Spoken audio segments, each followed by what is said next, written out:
So right after uploading my most recent Demon Slayer video, my bro hit me up and said, do a video on Windbreaker. And I was like, cool, and proceeded to watch it. And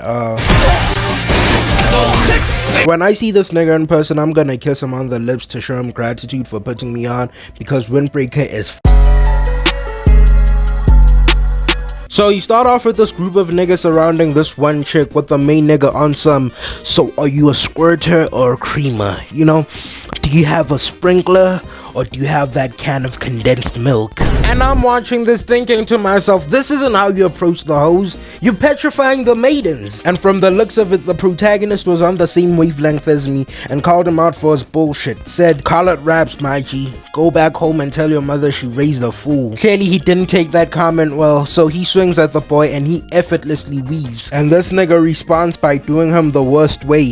He folds him off screen. And like any well-mannered child, he then introduces himself after slapping the dog shit out of this nigga. But don't get it twisted, just because his name is Sakura doesn't mean he's useless. The girl he saved thanks him, and he follows that by acting like an elite redditor the first time he makes contact with a woman. She invites him over to her cafe, and that's when we get the lord dump on Sakura. Which is Sakura is new to the town as he fled his own because they treated him badly, apparently because his hair and eyes are two different colors. And I'm not gonna lie, racism would have made more sense than that bullshit.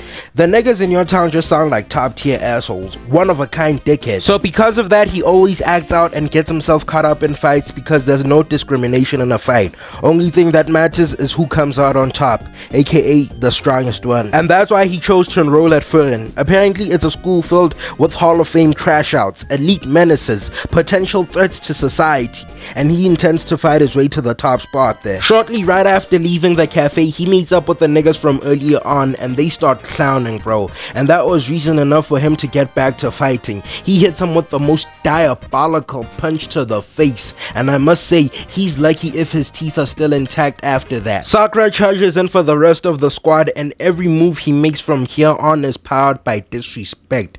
Bro tries to sock Sakura, he dodges that, serves him a knee to the face, then uses him as a launching pad. Then look at what this nigga Sakura does right after that.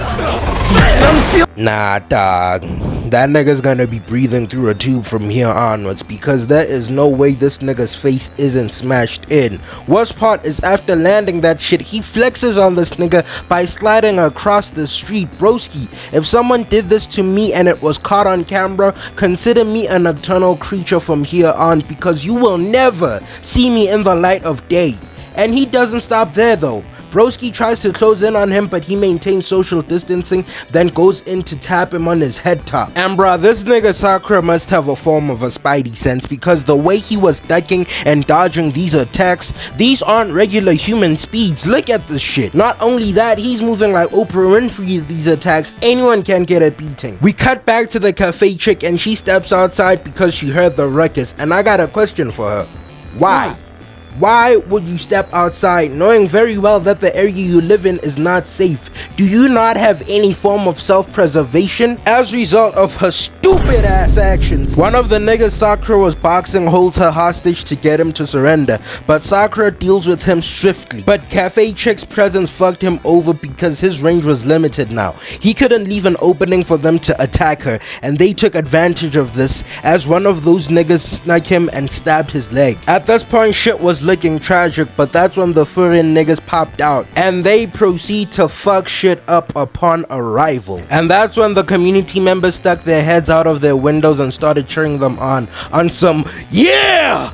Kill them niggas! And this is when we get hit with some exposition, and it's explained that this town used to be unsafe as it used to be terrorized by gangs, but that's until the Furin students started helping out, and their group is known by Bofurin, aka the Windbreaker. In conclusion, this show seems dope. It has a promising plot and the animation is stellar, which is what I'm really hyped up for the most, since from the looks of it, this show is gonna be very, very heavy on the fights. All in all, I hope you enjoyed the video, and if you did, please do subscribe.